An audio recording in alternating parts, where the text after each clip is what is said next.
आज हम बात करेंगे भारत के ऐसे केस की जिसने सच कहूं तो पूरे देश की रूह कंपा दी थी। ये कहानी है सिलसिलेवार हत्याओं की, एक खौफनाक खोज की और एक ऐसे अंजाम की जिसकी शायद ही किसी ने कल्पना की होगी। ये निठारी कांड की कहानी है।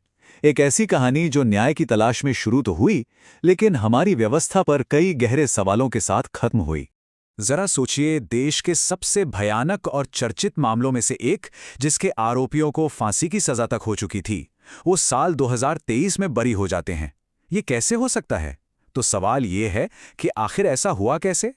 निठारी कांड की इस पूरी उलझी हुई गुत्थी को समझने के लिए हमें कहानी की शुरुआत में वापस जाना होगा। तो इस हैरान कर देने वाले फैसले तक पहुंचने से पहले हमें उस खौफनाक अपराध को याद करना होगा जिसने वाकई में पूरे देश को झकझोर कर रख दिया था। ये कहानी शुरू होती है साल 2005 में नोएडा के निठारी गांव से।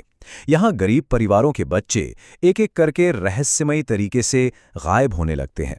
बेचारे माता पिता शिकायत करते हैं, लेकिन उनकी कोई सुनवाई नहीं होती।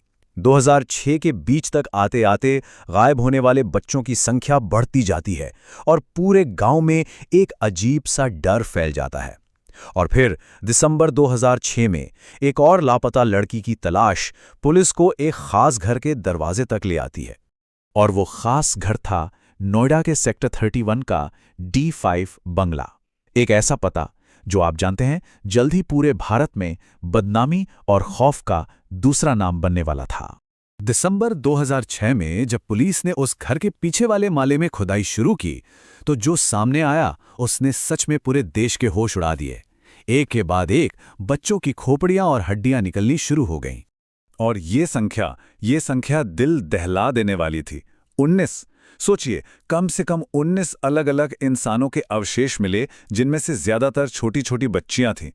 ये सिर्फ एक नंबर नहीं था, ये एक बहुत बड़ी त्रासदी का भयानक पैमाना था। बस इसी खौफनाक खुलासे के बाद हमारी मीडिया ने इस घर को एक नाम दिया, हाउस ऑफ हॉरर। और ये नाम हम सबके जहन में आज तक बसा हुआ है। अब जब इतनी भयानक सच्चाई सामने आई तो जाहिर है पूरे देश में एक ही मांग थी, इंसाफ। तो चलिए देखते हैं कि कानूनी कार्रवाई कैसे आगे बढ़ी। पुलिस ने इस मामले में 2 लोगों को गिरफ्तार किया। पहला, घर का मालिक मुनिंदर सिंह पंढेर, जो एक बिजनेसमैन था, और दूसरा उसका नौकर सुरेंद्र कोली। यही दोनों इस पूरे केस के मुख्य चेहरे बने। पुलिस ने जो थ्योरी सामने रखी वो सुनने में भी भयानक थी।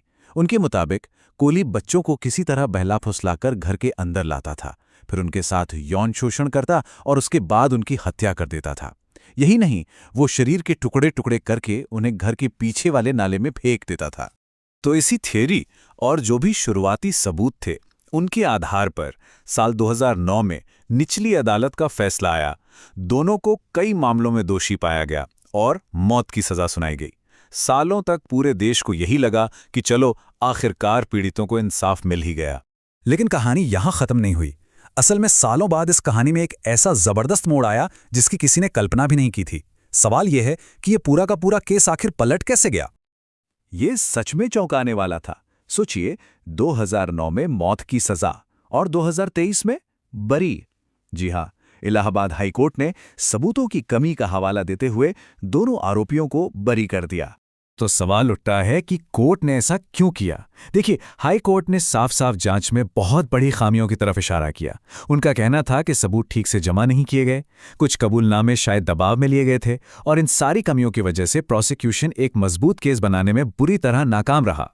और ये कोई छोटा मोटा फैसला नहीं था, ये अंतिम था, क्योंकि भारत के सुप्रीम कोर्ट ने भी हाई कोर्ट के इस फैसले को सही ठहराया और इसके साथ ही सुरेंद्र कोली की रिहाई का रास्ता एकदम साफ हो गया। तो इस फैसले के बाद ये केस बंद नहीं हुआ, बल्कि अपने पीछे कुछ ऐसे बड़े और परेशान करने वाले सवाल छोड़ गया जो आज भी हमारे चारों तरफ गूंज रहे हैं। सबसे पहला और सबसे डरावना सवाल, अगर पंढेर और कोली कातिल नहीं थे तो फिर कौन था? कौन था उन बच्चों का असली कातिल? दूसरा सवाल सीधा हमारे सिस्टम पर है। ऐसा कैसे हो सकता है? पुलिस की जांच में ऐसी क्या कमी रह गई कि इतने बड़े, इतने भयानक मामले में भी अदालत में गुनाह साबित नहीं हो पाया? और आखिर में सबसे दर्दनाक सवाल, उन परिवारों का क्या? क्या उन बच्चों के परिवारों को कभी इंसाफ मिल पाएगा? उनका जो दर्द है, उनका जो इंतजार है, क्या वो कभी खत्म होगा भी या नहीं? सच तो यह है कि निठारी केस सिर्फ एक क्राइम की कहानी नहीं है। इसने हमारी पूरी न्याय व्यवस्था पर, हमारी पुलिस की जांच पर और एक समाज के तौर पर हम पर बहुत गहरे सवाल खड़े कर दिए हैं। और शायद यही वजह है कि इतने साल बीत जाने के बाद भी निठारी का नाम सुनते ही हम सब ये सोचने पर मजबूर हो जाते हैं कि क्या न्याय वाकई अंधा है या बस कहीं आस्था भटक गया।